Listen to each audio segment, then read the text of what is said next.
Hey everyone, this is Dr. Marley, Christine. So what's the point of all this? Well, the point of all this actually is uncertainty reduction.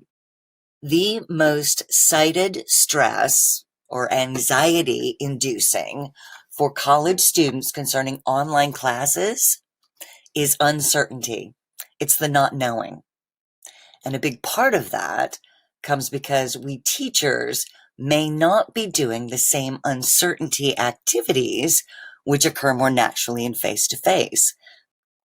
Uncertainty causes a lot of stress. It's a really aversive state. And when we are in this state of uncertainty, we seek information because through information, we can begin to predict. When we first went online after the quarantine, I know there was a lot of uncertainty and I had so many questions. Then Dr. Hawkins started doing those meetings on Teams. It made a big difference, and we could gather information and we could, find out that we were feeling similarly about problems, and we could talk through solutions and we could provide our opinions.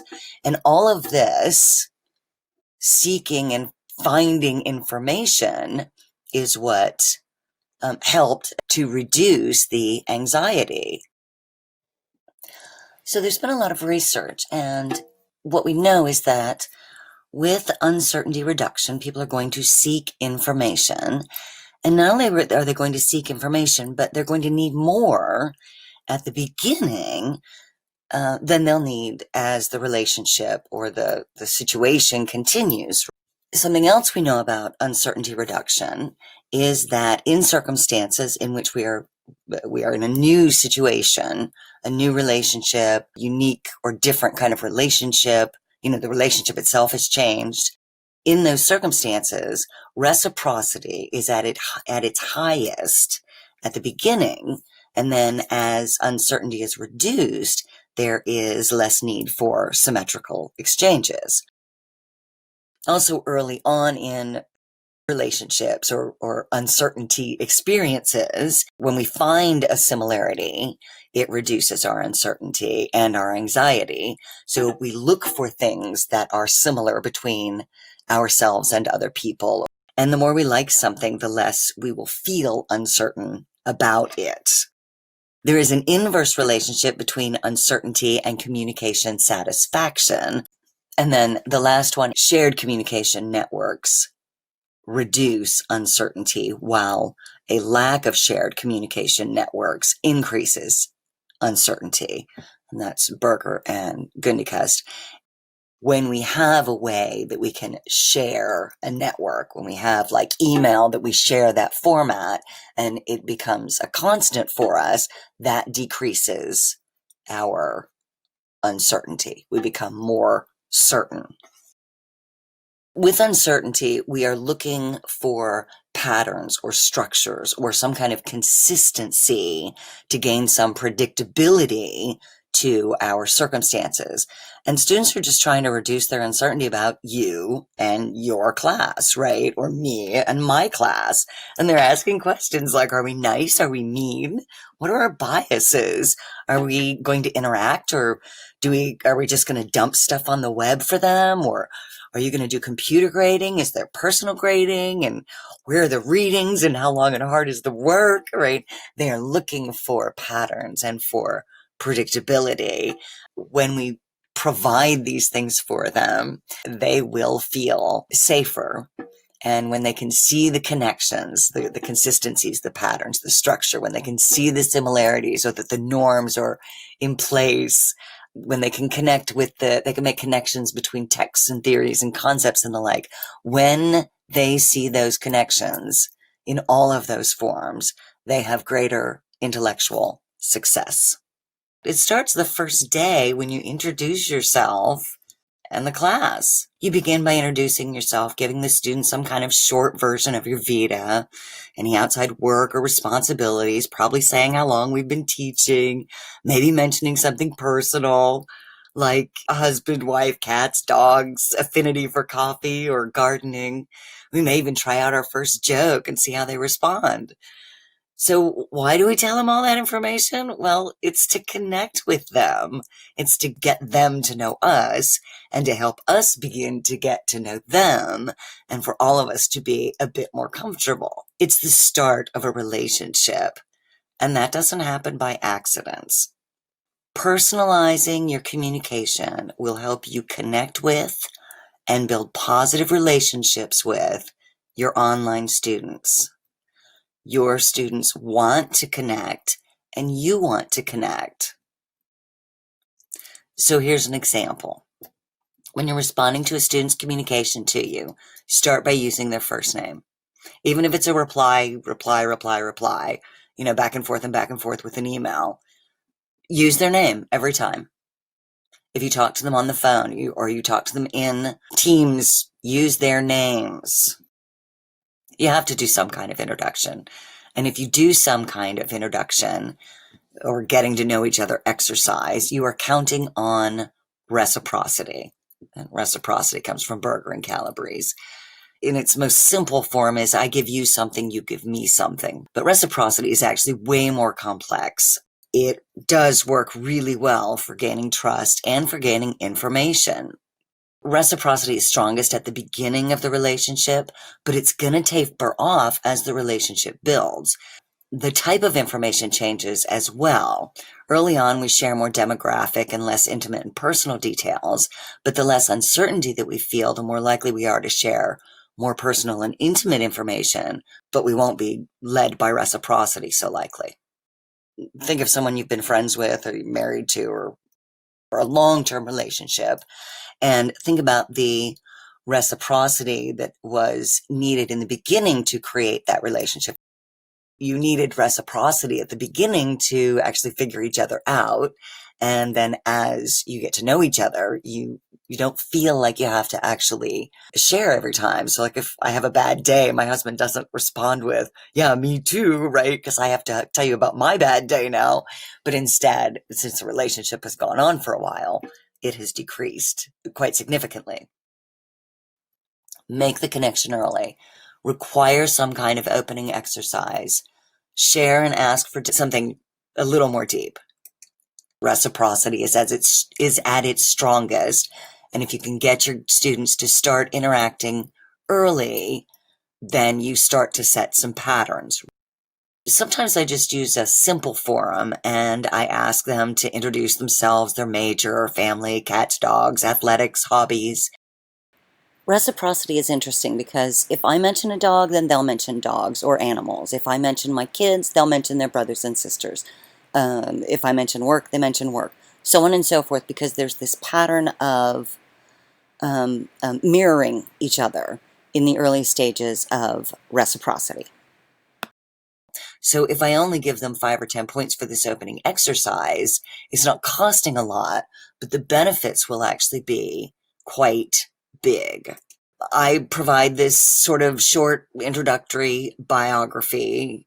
I tell them a little bit about myself, where I went to school, where I've taught, my kids.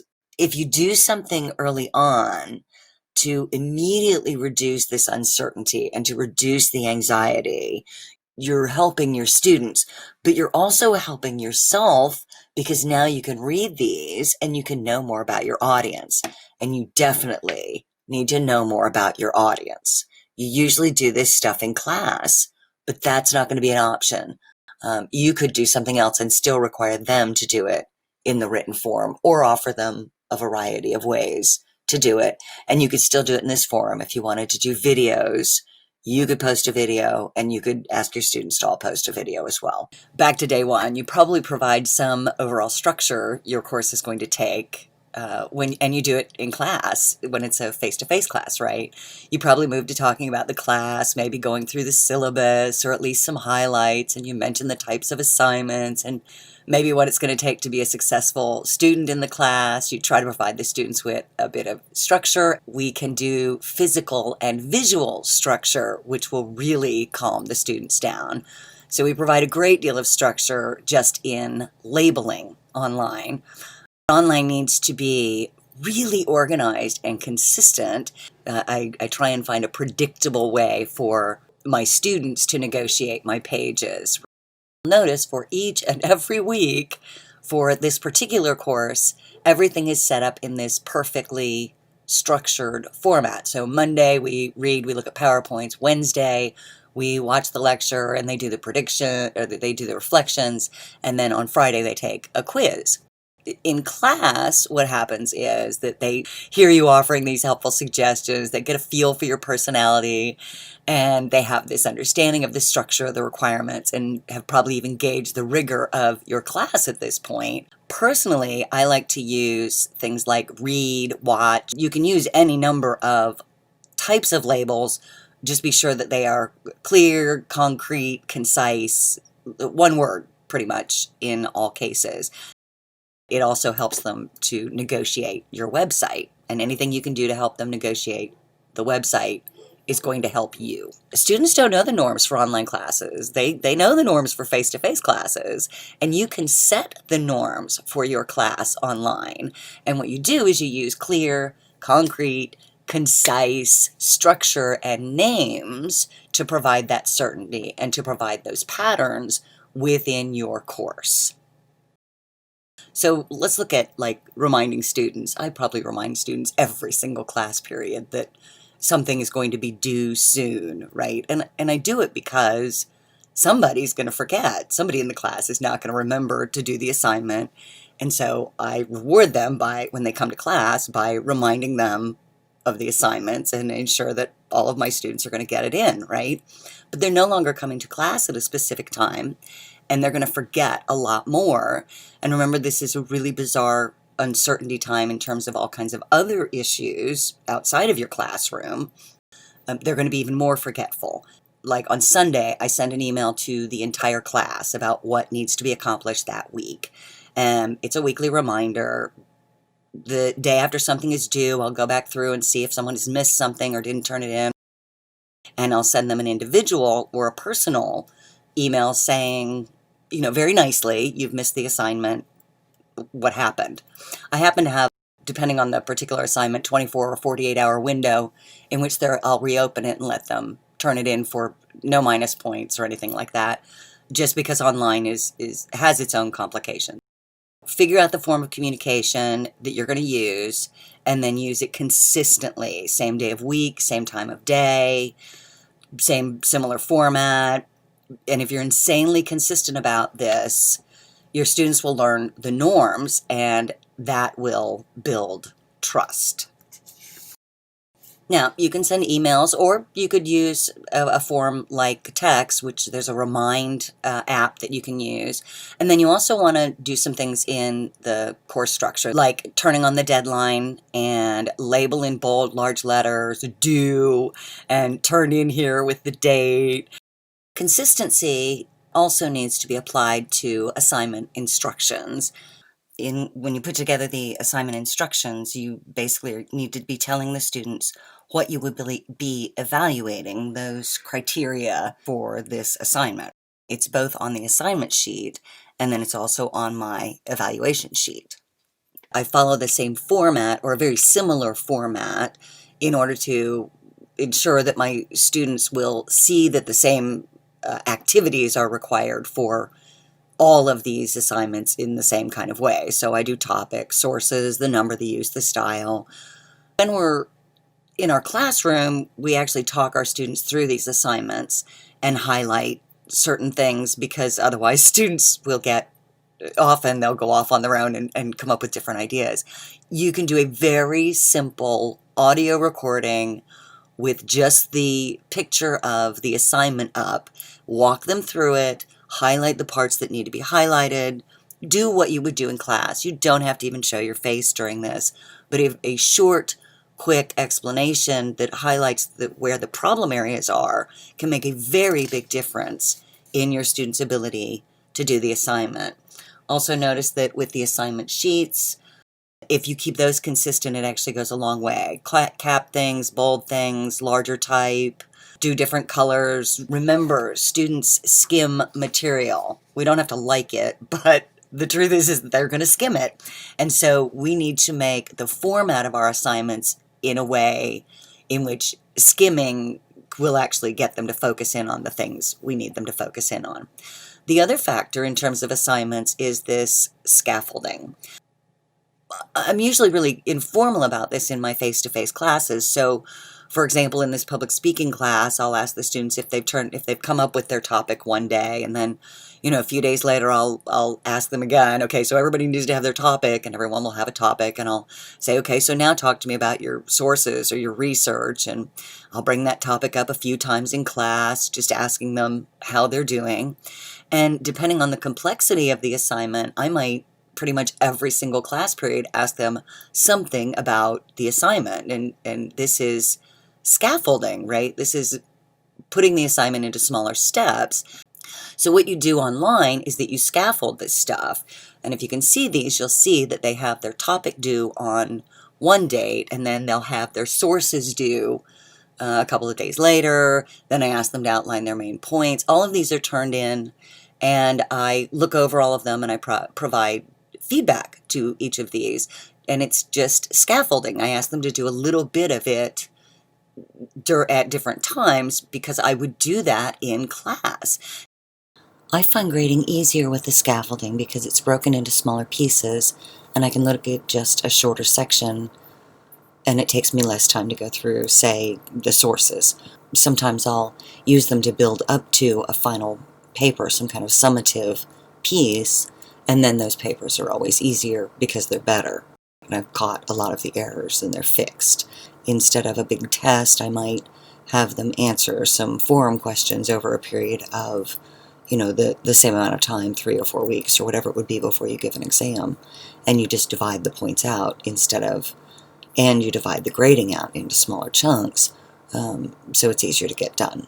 Here's a couple of others. So if you want students to do like a video presentation at the end of the semester, then you should require an early video in which the content is really easy, like in the introduction or some first steps of understanding in the course, and tell them that the reason you want them to do this in a recorded fashion is because you want to make sure everything's going to work when they need to do it at the end of the semester for this major project that you're trying to help them build up the skills or ensure they have the technology and are comfortable with it. This will help them. They'll see this as progress, and it helps to reduce uncertainty. This is true for all kinds of activities in your course. Make sure that the purpose of that activity is explicit, like my reading quizzes. I make the connections for them. I tell them that I have them do these reading quizzes because I want them to focus in on the particular aspects that I quiz them on, because they're going to need that material for this future assignment or for some future purpose. There are just so many distractions, and just think of your own life and the distractions you're running up against. Well, our students are running up against a lot of those same things, and remember, they're younger, and so they don't handle this as well as we do, and so they need consistency. They need predictability.